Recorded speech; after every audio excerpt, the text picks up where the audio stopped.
कार्यक्रम के पुण्यार्चक हैं आयोजक श्री दिगंबर जैन समाज C2A जनकपुरी नई दिल्ली, संरक्षक डॉक्टर SK जैन, सेठ धर्मचंद जैन, प्रधान राजेश जैन, उप प्रधान भीम सिंह जैन, सचिव राजेंद्र जैन, सह सचिव मनीष जैन, कोषाध्यक्ष कपिल जैन, भंडारी संदीप जैन, संयोजक सचिन जैन, पुनीत जैन, सुनील जैन, सदस्यगण अतुल जैन, पंकज जैन, सुभाष जैन, कुणाल जैन, अजय जैन, मितेश जैन, नवीन जैन, महिला मंडल प्रधान कविता जैन, कोषाध्यक्ष स्वाति जैन।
एक गांव में एक माँ और बेटा रहते थे। उनको घर में साधन के लिए कोई व्यवस्था नहीं थी, तो माँ बेटा अपना कार्य किया करता था। उनके पास एक ज़मीन थी बहुत बड़ी, तो वह उसमें सब्जी फल लगा के उसको चला के अपनी जीवन यापन करते थे। एक बार बेटा बहुत बीमार हो गया, तो अब उसके लिए इलाज के लिए पैसे भी चाहिए, घर की सारी सुविधाओं के लिए भी पैसे चाहिए। तो माँ ने कहा कोई बात नहीं, मैं ही मार्केट में जाकर सब्जी देकर आके और अपना जीवन यापन करेंगे। तो माँ एक सेठ के यहाँ जाती है और फल सब्जियाँ ले जाकर सेठ के यहाँ दे देती है और वहाँ से पैसे लेती है, या जो घर के लिए सामान चाहिए रहता है वो लेकर आ जाती है। कुछ दिन ऐसे ही चलता है।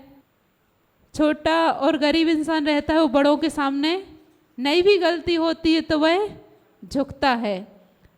तो अब सेठ जी अकड़ में थे, सेठ जी हैं वो तो उन्होंने कहा ठीक है बताइए क्या बात है। सेठ जी ने कहा रोज़ बोल के जाते हो कि 500 ग्राम सब्जियां हैं, लेकिन निकलती तो उसमें 400 ग्राम है, 300 ग्राम है, ये कितने दिन से मुझे धोखा देते आ रहे हो। तो उसने कहा, सेठ जी ने जब डांट लिया, जब वो शांति से कहती है सेठ जी मेरी इसमें कोई गलती नहीं। सेठ जी बोलते फिर किसकी गलती है? कहती मैं तो गरीब हूँ, मशीन के बारे में तो मैं जानती नहीं, नाप तोलना मुझे आता नहीं। तो बोलते फिर कैसे लेके आती हो? तो बोलते सेठ जी जो आपकी दुकान से मैं सामान लेके जाती हूँ उसी सामान से तौल के आपको दे के चली जाती हूँ। एक सेठ जी थे, सेठ जी बहुत पैसा वाले थे, अमीर थे, बड़ी ख्याति थी उनकी समाज में वैसे भी। तो वो दान देते थे। दान कैसे देते थे? अवमान स्वरूप दान देते थे। अवमान, आपने कहा हम 100 देंगे, अच्छा तुम 100, हम 500 देंगे, इस प्रकार दान दे देते। तो बहुत दानी थे, सब कुछ थे, लेकिन उनका कुछ समय ऐसा आया कि वो उनका देहांत हो गया। अब उनका एक पुत्र और पुत्र वधू रह गए घर में। तो अब वो कुछ समय बिगड़ता गया, बिगड़ते गया, बेचारे उनको खाने पीने के भी लाले हो गए। तो उनकी पुत्र की धर्मपत्नी ने कहा कि देखो ऐसा है कि आपके पिताजी बहुत दान करते थे और हमारे यहाँ के जो सेठ जी हैं वो दान खरीदते हैं, तो आप उनके दान लिख कर के ले जाओ और वहाँ जा कर के दो और वहाँ से आप धन दौलत लेकर के आइए। ठीक है। तो उन्होंने कहा मार्ग में जाने के लिए, अब हम मार्ग में जाएं तो उनके पास कुछ था नहीं मार्ग जाने, तो उनकी पड़ोस से आधा किलो तंदूर लेकर के वो आई उनकी धर्मपत्नी, तो उन्होंने तंदूर दे दिए, ये तंदूर आप ले जाओ, जब भूख भूख लगे आपको उनको आप खा लेना। महानुभाव, जीवन में कई तरह से कई लोग बहुत सारे कार्यों को अंजाम देने का प्रयास करते हैं। कुछ लोग ऐसे होते हैं जो चर्चा में नहीं बल्कि अर्चा में विश्वास करते हैं। अर्चा मतलब होती है अर्चना, पूजा आदि आदि। और कुछ लोग चर्चा में विश्वास रखते हैं। आपके नगर में कोई आयोजन होने वाला हो, आपके नगर में कोई संत का आगमन होने वाला हो, आपके नगर में कोई मांगलिक कार्यक्रम होने वाला हो, तो उसमें कई तरह के लोग पाए जाएंगे। एक दो लोग तो आपके पास में ऐसे आएंगे कि कार्यक्रम क्यों कर रहे हो, कहाँ से लोग आएंगे, कहाँ से कोई बैठने वाला आएगा, कहाँ से कौन आएगा। और कुछ लोग ऐसे आएंगे कि महाराज ने आदेश दिया है, संत का आदेश है, तो उसका आदेश पालन करना हमारा कर्तव्य है।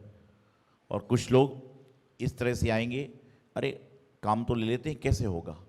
और कुछ समाज के व्यक्ति ऐसे होते हैं जो कहते हैं भैया निमित्त मिला है, हमको तो चर्चा में विश्वास नहीं है, हमको तो प्रभु की अर्चा में विश्वास है, प्रभु की अर्चना में विश्वास है। और जो चर्चा में नहीं अर्चा में विश्वास करते हैं उनका जीवन निश्चित रूप से अच्छा हो जाया करता है। बहुत सारे लोग होते हैं। कुछ लोग भोजन आता है तो इस तरह से खाने लग जाते हैं कि पता नहीं पेट नहीं बल्कि पेटी है।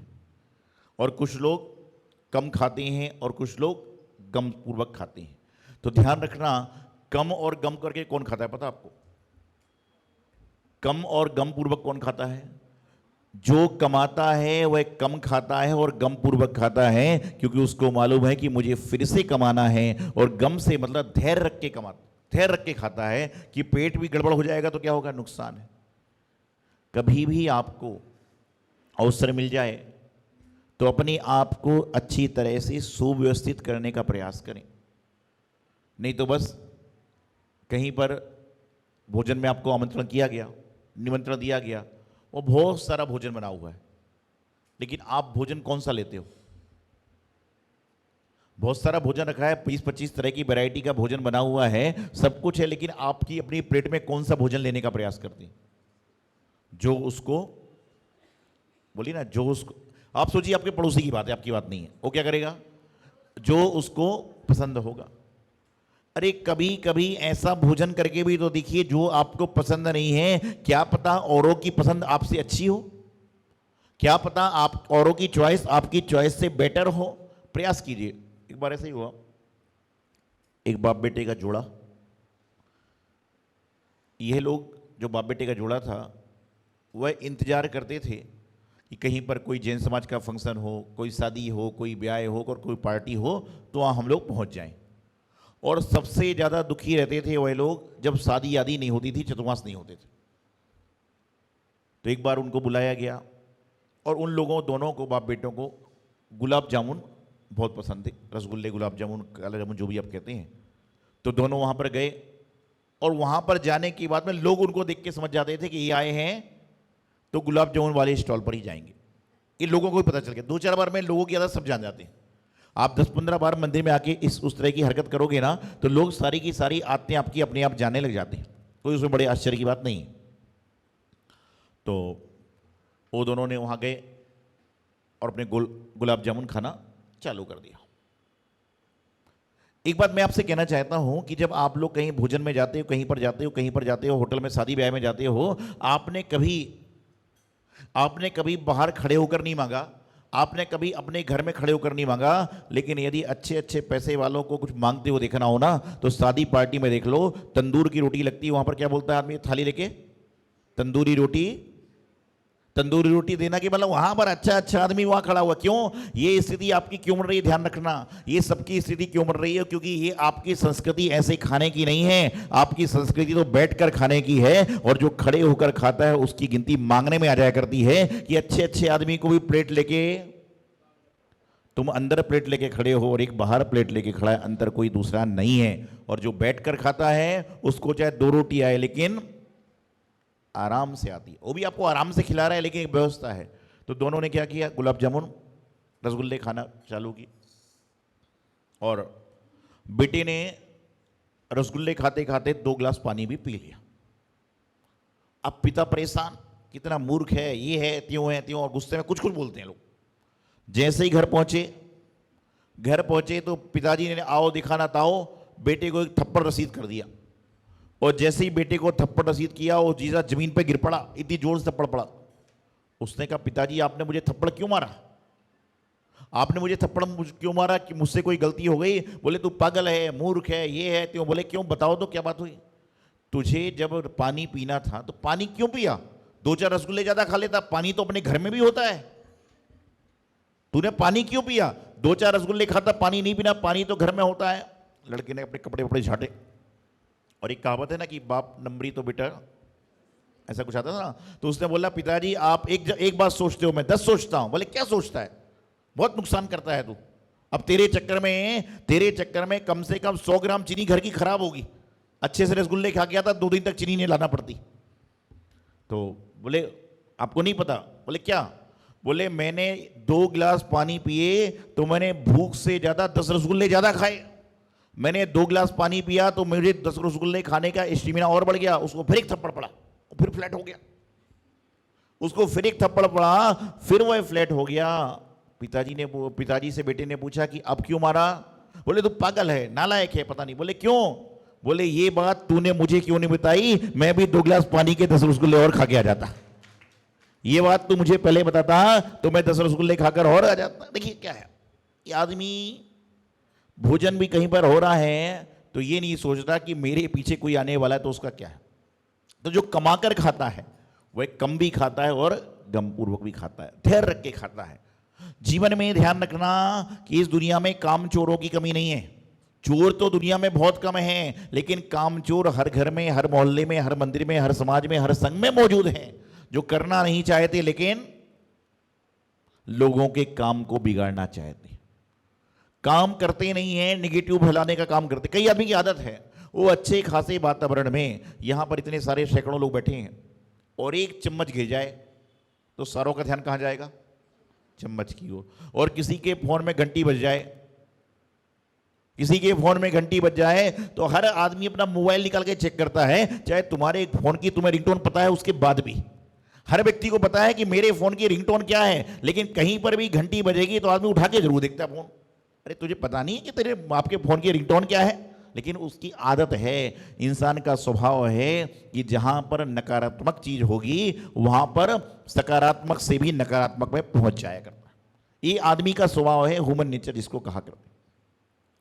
तो जीवन में आपके पास में बहुत सारी वस्तुएं हैं, बहुत सारी क्रियाएं हैं, लेकिन आप हमेशा एक बात ध्यान रखिए, अपने माइंड को अच्छी चीजों में लगाने का प्रयास करें, अपने माइंड को अच्छे कार्य करने का प्रयास करें तो आपके जीवन का कल्याण हो जाएगा। लेकिन आजकल क्या है, इंसान के माइंड में इतनी डिमांड है कि उसके माइंड कभी फ्री होता ही नहीं। कई लोग कहते हैं कि रात को सोने के बाद में भी आधे घंटे तक आपका माइंड घूमता रहता है। क्यों? क्योंकि आपके दिमाग पर इतना स्ट्रेस है, इतनी आपकी समस्याएं हैं कि रात को सोने के बाद भी आप दिमाग से तन से सो गए हो, लेकिन मन में आपके उलझन चल रही है। क्यों? क्योंकि दिन भर में शांति का वातावरण नहीं, आपके जीवन में दिन भर में कहीं पर भी कोई इस तरह का वातावरण है ही नहीं कि जो आप अपने जीवन में क्या करें कि शांति के वातावरण को लाने का प्रयास करें। आप जीवन में थोड़ा तो समय अपने लिए निकालिए। आपने आज तक जो कार्य किया है वह पर के लिए किया है, लेकिन जो व्यक्ति अपने 100 के लिए कार्य करता है उसके जीवन का निश्चित रूप से उत्थान प्रारंभ हो जाता है। लेकिन आज अभी शुल्लक जी बता रहे थे कि दान का प्रभाव, गुरु दर्शन का प्रभाव, ध्यान रखना, दान जो दान देता है वह कहीं ना कहीं दिव्य का हो जाया करता है। जरूरी नहीं है कि आप आहार में लगे हो, कि पूजा में लगे हो, कि भक्ति में लगे हो, कि कहीं पे लगे हो। दान तो कहीं से भी कैसे भी इंसान दे सकता है, और दान करने के लिए कोई जरूरी नहीं कि बहुत सारा रुपए पैसा चाहिए, कि बहुत सारा अनाज चाहिए।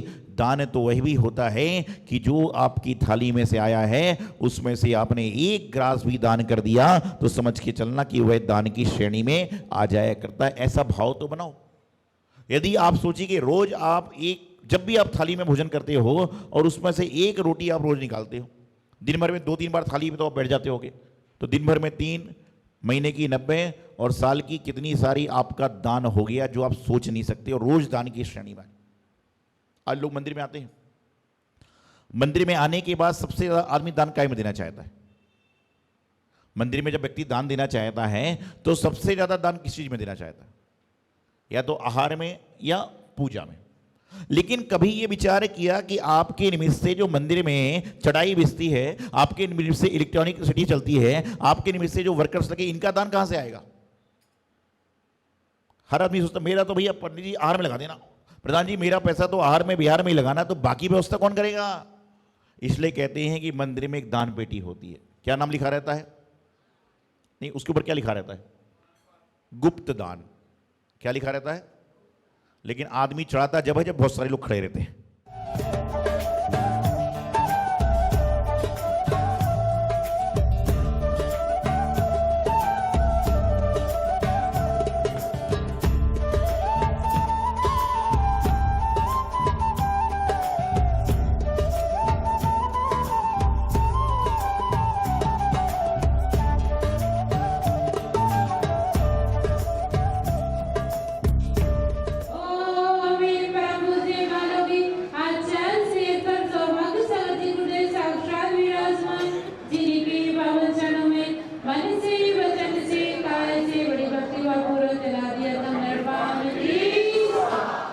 इस कार्यक्रम के पुण्यार्चक हैं आयोजक श्री दिगंबर जैन समाज C2A जनकपुरी नई दिल्ली, संरक्षक डॉक्टर SK जैन, सेठ धर्मचंद जैन, प्रधान राजेश जैन, उप प्रधान भीम सिंह जैन, सचिव राजेंद्र जैन, सह सचिव मनीष जैन, कोषाध्यक्ष कपिल जैन, भंडारी संदीप जैन, संयोजक सचिन जैन, पुनीत जैन, सुनील जैन, सदस्यगण अतुल जैन, पंकज जैन, सुभाष जैन, कुणाल जैन, अजय जैन, मितेश जैन, नवीन जैन, महिला मंडल प्रधान कविता जैन, कोषाध्यक्ष स्वाति जैन।